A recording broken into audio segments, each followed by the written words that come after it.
So today I had to give a presentation about my research paper for my art and politics course, and I think it went pretty well.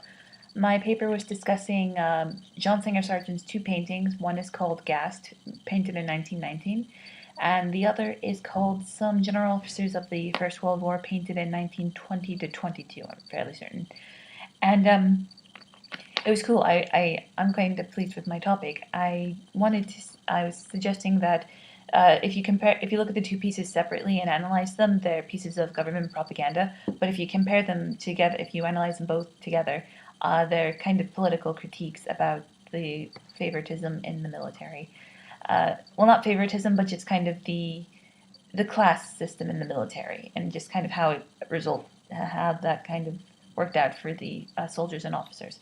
Because if you look at the piece Gast, it's about these enlisted men who were in the trenches, the Western Front in France, and how they were victims of chemical warfare and probably mustard gas because it's basically a line of soldiers with their hands on each other's shoulders and they're leading each other away because they can't see due to the chemicals, and they have like bandages all over them. They are surrounded by corpses. They're probably blind, and it's pretty gruesome.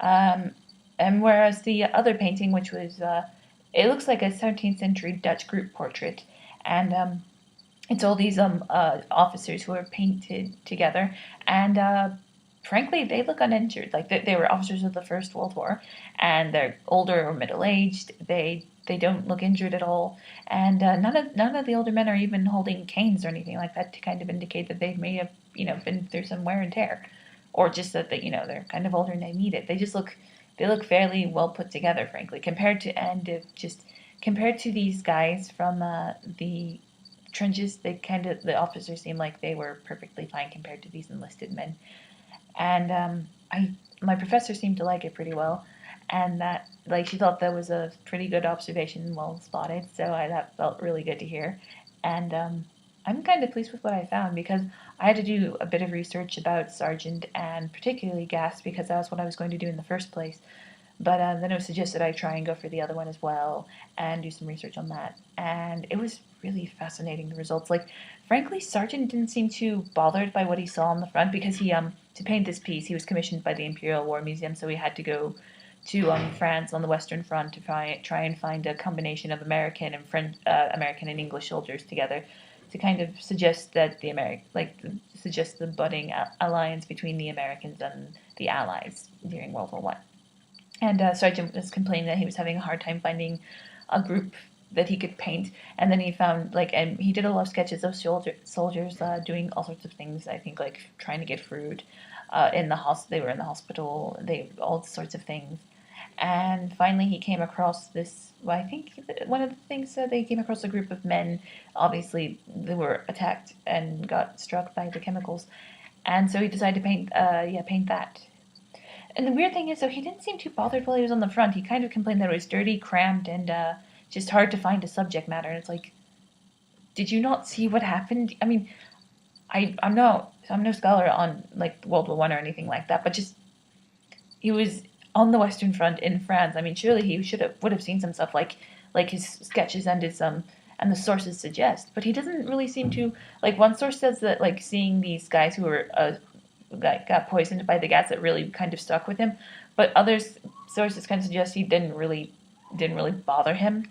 But what I suggested was that in my paper was that with the comparison, it's like it seemed since this was 1919 when it was painted, he went there in 1918, and then the painting he did of the general officers was in 1920 to 22.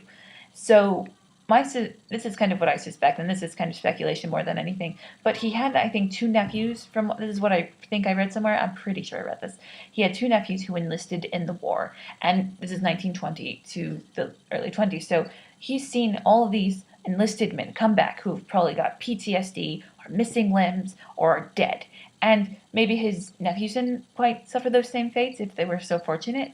But still, he's got to have seen some stuff when they came back. So maybe he had more time to speculate on like what he saw in the trenches, and it's just like he's seen the after effects of war. So he's kind of more like, yeah. And then he sees all these upper class officers, and he's just like, one of these things is not like the other. So it's just, I kind of can't help but think that maybe after he saw what happened with the war and all the soldiers who returned home, that maybe he kind of was like, yeah, I need to make a point about this, but very subtly because, um, I mean, because I think some of his friends were officers as well.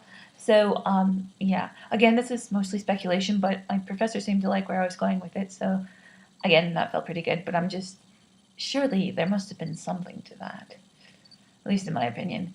It was kind of fun. Plus, now I have a biography of a sergeant that I get to read, so I'm gonna have fun with that.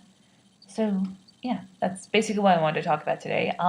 If you're not into art and you got horribly bored by this, well, you could have jumped ship at any moment now, so I'm not going to apologize, even though I was tempted to apologize just a minute ago. I'm not apologizing. There it is. So yeah, thanks for watching, and I will see you all later.